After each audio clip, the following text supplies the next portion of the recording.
Chỉ là anh muốn ôm chắc em lúc nào, giữ chắc em lúc này, không buông tay để cho anh khóc thêm một lần nữa thôi, thêm một lần cuối cùng rồi ta sẽ rời xa.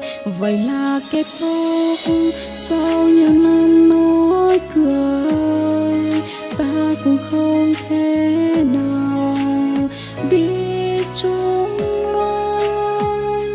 Vậy là anh sai từ ngay lúc đầu, vì yêu em quá đậm sâu nên giờ đây nằm mang u sầu.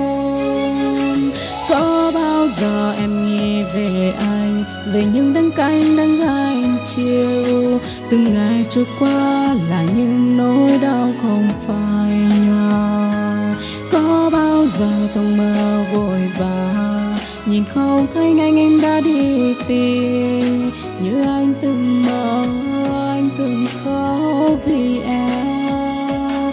Có dối lòng tôi ra mạnh mẽ, mà sao trái tim anh đã thế này. Một lần sau cuối anh sẽ thôi khóc vì em.